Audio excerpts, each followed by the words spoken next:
Tim, thank you for being here with me today. Thanks for having me. Tim, of your top 5 Clifton strengths, which of them would you say helped drive you throughout your entire career? Well, you know, it's when you see yourself on paper, when you see yourself in a distilled set of insights, it's almost hard to separate parts of yourself one from the other. The strength that surfaces as the highest for me is the strength of being an includer. And of course, when I read this initially, I was sort of proud and thinking to myself, "Oh, that's good. That reinforces the message I try to give." And then I thought to myself, "Yeah, but it's such a pain in the neck, and you're making process. You're always trying to find more people to include, and you're always trying to engage. And one more question, one more discussion, one more stakeholder community." So I sort of almost started to see myself, both the strength and the weakness of it, and get sort of tangled up. But in the end of the day, I think that my willingness, or my desire, honestly, to see problems from different perspectives, which is, I think, what an includer does, to understand that the perspective one has from birth, from life, from culture, from experience, from employment, from family, that those experiences are so unique for each of us and so precious, and that in each one there is something magical that could be added to the mix. I feel like probably somehow intuitively that's helped me the most to come across gems and to discover something that maybe others might miss because they rely too much on a singular point of view. Now, includers have an unusual gift to make sure that no one feels left out. Yeah. And one of the things that you've done throughout your career is make sure that people don't feel left out at scale. Yeah. How did you accomplish that? Well, I was given great opportunities. I mean, I trained first as a teacher, and a teacher, the first lesson you really come to understand as a teacher is you're going to have 15 or 20 or 30 or even 40 children sitting in front of you. You often don't pick them. Most of the time you don't. You often don't have the chance to separate them into this type and that type, or this level and that level. You're invited to see every one of them as a person of potential, without any choice in the matter. So you start to learn very quickly that everything you want to impart to people depends on your capacity to make it magical to each individual person in often a very individual way. So I learned that in teaching, that you don't sort, you distill, you translate, you include always with new perspectives. I went from teaching into the Special Olympics movement, and Special Olympics was, a lot of people see it as a sports organization. I saw it as a classroom. I saw it as a giant global classroom with hundreds of thousands of people with and without intellectual challenges, volunteers and coaches, athletes, family members, young people of all ability levels. I saw them all as coming to the Special Olympics gym or the swimming pool or the playing field, hungering to learn, ultimately, how to be an includer. That's the way I saw it. And so I just kept trying to figure out ways to make those experiences more powerful for each person who came, so that everyone would have their eyes open. Each person, even if you just chanced into the gym on a Saturday morning and you saw a Special Olympics basketball game, you'd walk out, even if it was just 20 minutes later, having seen a gift or an ability you didn't expect, having become a little bit more inclusive yourself. That is my hope still to this day. If a young person took Clifton Strengths and found that they had includer in their top 5, what advice would you have for them? Ride it, baby. I mean, I don't want to sound arrogant, but I think it's a good one. I think it's what the world needs. I think the biggest problem in the world, as we get more and more people on a smaller and smaller planet, is learning how to overcome the fear of difference. It's always been there, but maybe historically, people in France could hate people in Germany, or people in China could hate people in Japan, or people in the United States could hate people in Mexico or Canada or wherever it is, and we could build our walls, metaphorical, religious, cultural, and leave them to their life and leave us to ours. Doesn't work anymore. Dead end. Can't live. We're not going to make it hating people in other places, not to mention each other. Can't make it. We won't survive if our fear of difference results in violence and exclusion of those who are different. Can't make it. Can't make it. Won't work practically. I'm not saying this out of religious faith, although I do say it out of religious faith. I'm saying it practically. So the biggest challenge we have is to learn how, when we encounter difference, to choose to include. So you have significance in your top 5, and people that have significance are often powered by the idea that they want to change the world. You did. What fueled that? I mean, I don't know. Like, there's sometimes with this stuff, I can't understand how anyone would not have that. I know people don't, so that's an arrogance on my part. But I guess I just feel like if we open our eyes, how can you not want to help? I mean, you don't need to read the news to want to help. You just need to look in the eye of your neighbor to know that someone's hungering for meaning, for purpose, for belonging. It feels somehow to me against all evidence that the world is starving to get better. That we're as a species still believe that we can make the world better. And people can be skeptical and say, that's ridiculous, and look at the evidence, and they had their point. But I think deep in the human heart is a conviction, is a desire, I guess I should say, that if we try, if we really give ourselves to it, we can make a difference. Of all the influential people in your life, there's one that you talk about in Fully Alive in the opening chapters, which is a name that maybe many people haven't heard of. In fact, you say that she may have been the one that actually influenced the very famous statement by President Kennedy, "Ask not." Can you talk a little bit more about her and the influence that she had on your life? Yeah, my Aunt Rosemary, I mean, my mother was one of 9. 9 children, big Irish Catholic family. My grandfather, her dad, was very successful in business in the early part of the 20th century, made a lot of money, was very successful in politics, had a lot of influence. But I think their most influential decision was when my Aunt Rosemary was born. She was diagnosed almost immediately with an intellectual disability, and in those days, in the 1920s in this country, the normal choice, particularly for parents who had means, was to put that child away, put that child in an institution. They chose to raise her at home. And there was no school, there was no health care, there was no medical support, there was no early intervention, there was no therapeutic support, there was no occupational therapy or speech and language therapy, there was nothing. My mother would always say, you know, grandma, talking about my grandmother, would be calling people and asking, is there something for Rosemary? Can I do this for Rosemary? Is there a program for Rosemary? And she'd hang up the phone, my mom would say, and say, there's nothing for Rosemary, nothing, and her voice would trail off. But that person for whom the world offered nothing, this family offered love. And my mom and her 3 brothers who became senators and attorneys general and a president of the United States, they all grew up loving someone that the world couldn't see, the world didn't understand, the world didn't love.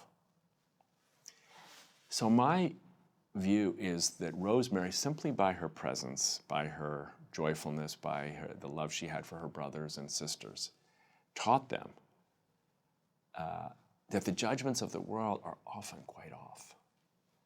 They're not right. You know, those kids had to, 7, 8, my mom, 9, 10 years old.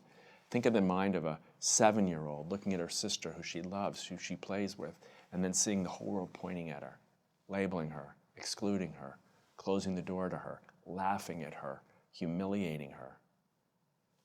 And she's playing with her. That's my sister. You know, there's a fierceness that comes from that. And you talk about self-assurance. All the experts say hopeless. You know they're wrong.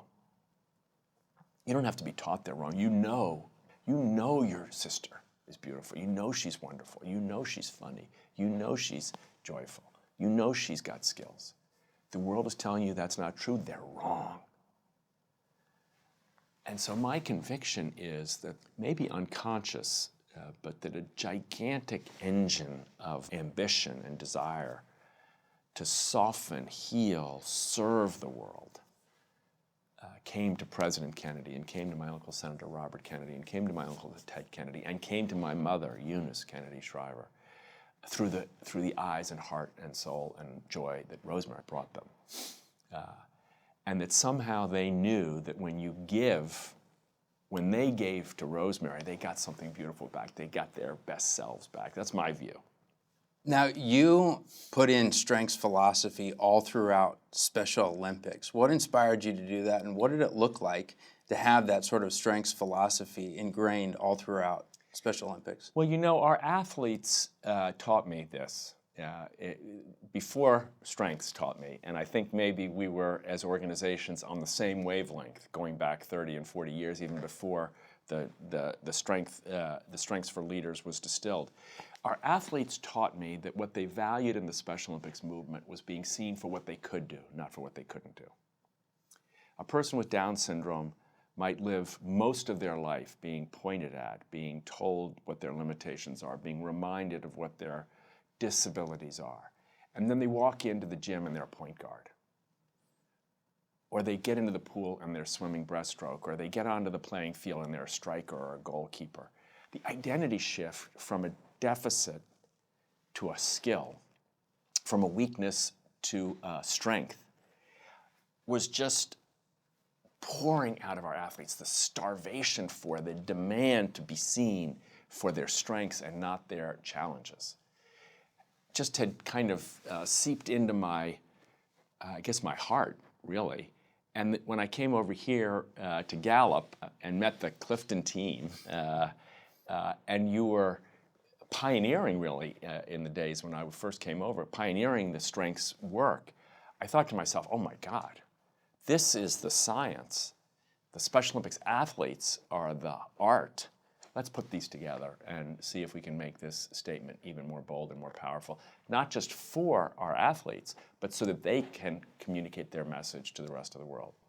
I think one of the greatest demonstrations of the combination of your includer, your strategic, and your significance is what you pulled off in, I believe, 1996, which was in Yale Stadium when even President Clinton was there to talk to all the athletes of Special Olympics, which I believe came in from over 150 countries at that time. That's right. Can you talk about how you used your top three strengths in order to pull off such an incredible event?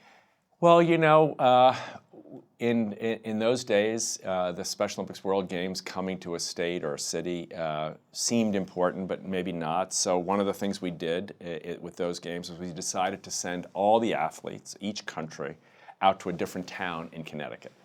So we called it the Host Town Program. So before they came to New Haven, before they came to their dorms and their athletic facilities, they went all over the state. So every town in the state got a chance to host Namibia or Peru or Indonesia or Germany or France or Russia or Mexico. Or I think that was probably my includer. We can't just have an event, we have to have an experience for everyone. And so that we had parades and town hall meetings and potluck suppers and teach-ins in schools and flag ceremonies and all the greens of the state of Connecticut were covered with the countries that were now. And so that was a big part of the includer thing. I think, New Haven was a small town. Yale Bowl, where we had the opening ceremonies, was almost 100 years old already. So over that now, I believe. So a lot of people thought that, that you can't pull this off in a little town like this. It's not going to work. And I think my self-assurance kept me going and talking to the university presidents and talking to the cops and the firemen and the teachers and, come on, we can do this. People count us out, but we can pull it off. I hope my strategic thinking helped to create what we did on those games. We called it the Games of Inclusion. So it wasn't just an event. It was an attempt to have everyone who came see us as on the front edge of a strategic mission to create cultures, communities, organizations, families, faith-based institutions that put inclusion at the center of who they were. That the host town idea, that we host people from all over the world, people with intellectual disabilities, that, yes, it was a 3-day event, but we want to make it an everyday event. That was our strategic vision. You have strategic number 2. You and I have joked about how you use your strategic with your family, but how do you use it personally and how do you use it professionally? Well, I wish I knew how I developed that. I guess I guess my desire always is to see the bigger picture. In other words, if we're facing a challenge at Special Olympics, we faced a challenge, for instance, around trying to convince people that a sports movement and a community-based movement promoted the health of the movement. And we tell people, and they'd say, well, you're not a health movement, you're a sports movement. And I'd say, well, this is how we do it. It was frustrating to me, and I'd say, well, yeah, but it gets people, helps them lose weight and builds cardiovascular strength and reduces the chance of diabetes and strengthens bones and improves mental health and emotional health and stuff like that. You're a sports organization. So I'm constantly looking for how do we craft a new narrative that fits, maybe we just need one little piece. So about 20 years ago, we decided we were going to create a new program called Healthy Athletes that brought an explicit health dimension, brought health screenings to our games. So we do 100,000 health screenings with doctors, health professionals, dentists, at our games. I mention it because I was looking for a way strategically to strengthen the underlying value proposition of Special Olympics without dismantling or in any way reducing the focus on the mission. We still have the athlete at the center of our experience. We just add a little bit of health. It strategically enhances the entire value proposition, drives new value for the athlete and their family, actually drives great new value for health practitioners because they get to learn and see and be around people with intellectual challenges. But strategically for the movement, it shifts the focus of funders, governments, families, and allows them to see that sport and health actually go together. Your number 5 strength is activator, and people with activator have an unusual ability to push. Was there ever a time when you really had to exert your activator in order to push an agenda, maybe in a tough part of the world or maybe even here, in order to accomplish something? Well, you know, I tried a couple of years ago, right at the beginning of COVID, I decided with a small group, my colleague Misha Robinson from here in Washington, she said we had this little formative nonprofit called Unite, and she said we should do a 25-hour live stream or 24-hour live stream with getting everybody to talk about how we should work together in the face of the pandemic. And I was like, oh, that's a great idea. Wait, let's do that next week. And then I thought to myself, that's ridiculous, 24 hours. We can't do that. We had no YouTube channel. We had no nothing. Anyway, 8 weeks later, we opened the 25-hour call to Unite. It ended up having everyone from Desmond Tutu and the Dalai Lama to Oprah Winfrey and George W. Bush and Bill Clinton. We had 25 hours on air of people really just answering one question. How can we unite? What's your story? Julia Roberts, I want to unite the world by reading to children. I mean, it just went on and on. There were times in that 8-week period between the idea and the airing where the producers, we had no money, we had to we had no production capability, and there were nights where I just would go to bed thinking, what the heck have I gotten us into? What are this is a hopeless case. And I think that's the activator just stays at it, right? That's the person who just stays at it. And when the wall, that was one of those experiences where as you got closer to your goal, it seemed further away. When we started, I thought, oh, we can pull this off. And then after a week, I thought, this is going to be hard. And then after 2 weeks, I thought, this is not going to work. And then I thought, this is impossible. And we get closer and closer, and it got harder and harder. But, I guess maybe this gift or this quality, when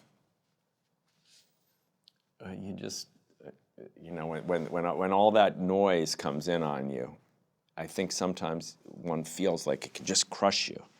But I think activators go, okay, the noise is coming in. You don't stop, man. You put another foot in front of that foot, and you keep going. And so I wouldn't say that the success of that event was attributed to me, but I think the quality I brought to it was a determination to stay the course and not relent to making it happen one way or the other, no matter what. Now, one of the most famous stories about your family are the races in the backyard. Competition was very serious in your upbringing. Did it surprise you that you didn't have competition in your top 10? Well, it would surprise people that know me, but I think that's because I don't take competition as a dead-end game. I am competitive. And you know, if you and I talked long enough, I'd find something that we could compete in, and I'd look forward to trying it. But I don't see it as a zero-sum game. I see it as a way of it's almost play to me. The competition I grew up with, I think, became for me more about play than about the necessity of winning. Don't get me wrong, I was very competitive with my brothers in particular, my sister. Growing up, I remained competitive with my peers. But I think maybe this includer thing led me to see competition as a way of getting closer and connected to people and having fun with people rather than, you know, winning so that I could prove to somebody in the world that I was better than them. It kind of, that lost its edge a little bit.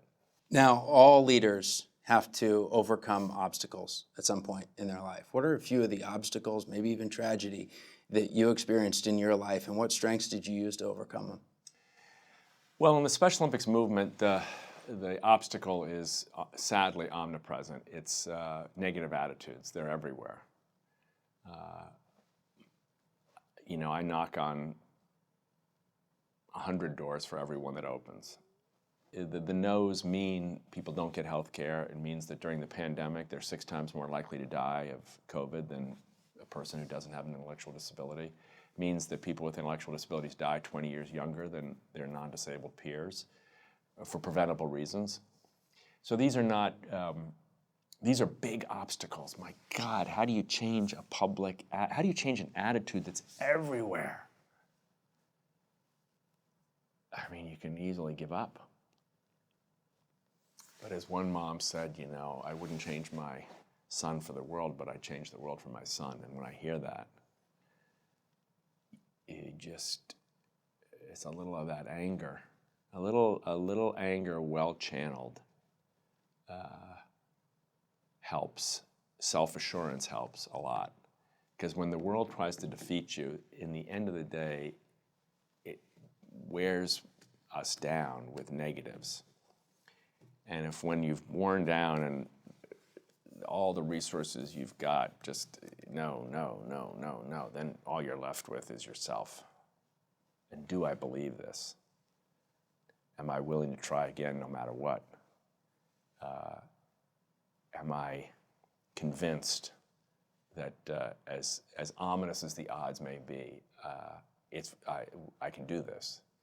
So I think my self-assurance, for better or for worse, has helped me. I think being an includer helps a huge amount when you hit obstacles, because you all of a sudden have lots of places to go for help and for new ideas. And I feel like different times when I've, you know, I'm working now on this issue of toxic polarization in the country. And if there's something that everybody agrees is a disaster, it seems to be that. And if there's something that most people think there's nothing they can do about, it seems to be that. That's a bad challenge, when everybody thinks there's a problem and no one thinks they can solve it. But I call I call thousands of people. You must know, you must have an idea. There must be a strategy. There must be a way to solve this. So being an includer also helps when you hit your obstacles. Yeah. How is it that you identify the strengths in people and work with them on it? I mean, I don't know if that's just a decision you make. Like, can you just sort of, can we turn off the judgment? Can we just flip the switch, and when you walk down the street or when you sit at the restaurant or when you get on the bus or when you go to work, can we just pause the judge, the labeler, the sorter, the excluder, the tyrant within us that's always wanting to put someone else down or put ourselves down, and just see the gift? I mean, for me, that's been very important in my mental, spiritual, professional health. Learning how to see, when you stop the judgment brain, which is always looking for what's wrong with you, if we can suspend that part of our experience a little bit, just reduce it a little bit, the strengths start to pour out, I think. And it's a beautiful thing. I mean, the reason I think people stick with, once they learn strengths, they stick with them, is because it reveals a whole side of the world that's a lot more fun and joyful to be around. One of the single biggest demands of leadership is hope and creating inspiration, especially when times get tough. What strengths do you pull from when you need to create hope, especially at your time with Special Olympics? Yeah, well, I think if you can remind people of their significance, I think that's an enormous builder. I like to say that leadership, I use I don't have all the great scientists that you guys have here at Clifton Strengths, so I've distilled my leadership to-dos into three things. You have to give people roles, you have to give people goals, and you have to remind people the importance of their souls. The soul message sounds kind of, woo-woo, but what the soul is that part of you that's sort of looking for ultimate meaning and purpose. And I don't care what your job is. You come to that job in the morning hoping somehow that you will have some purpose, that your purpose matters, that you matter in the world. I think it's really important for leaders to speak to the soul level of their colleagues, especially when times are tough. Because when times are tough and you're doing cuts, or your product's not selling, or your fundraising isn't working, or your event didn't go well, whatever it is, your job, you didn't get a promotion. I think to remind people that in the choppiness of life, the energy of your soul will sustain you because you matter. The work matters. Tough times, as one of my mentors says, tough times come and go, but tough people last. The rockiness of today will not be here in 6 months or a year or 2 years or 3 years or 5. But your toughness, your significance will. I think there is a hope deficit all over the planet. What would fix it? I think leadership matters, but I think empowering people to see their own and act upon their own hope and believe that they can make a difference. I think when people feel powerless, it's a tremendous drain. I was at a school 2 weeks ago, John, and I was talking to the third, fourth, and fifth graders at the assembly. And the one thing I said was to the fifth graders, I said, if you have a kid with special needs in your school, I'm going to ask you a question. Who can make a fifth grader feel included? I said, can the parents? No. Can a bus driver make a fifth grader in the lunchroom feel included? No. Can the teachers? No. Administrators? No. The only person who can make a fifth grader feel included is a fifth grader. So there's a person hungering for a chance, and there's only one person who can make that chance come to life. That's a fifth grader. That's you. Not your parents, not your mayor, not your teachers, not the person on TV, not somebody famous like Beyonce or Taylor Swift. No, only you can do this. Be an agent of inclusion and change the course of a life. I think we all need to hear that. Maybe I was saying that to that fifth grader because I needed to hear it myself. No one else. Don't wait. There's somebody in your building. There's somebody on your street. There's somebody on the bus you're on this morning. There's somebody in the metro. There's somebody in the field. Somebody starving to be seen and to be welcomed.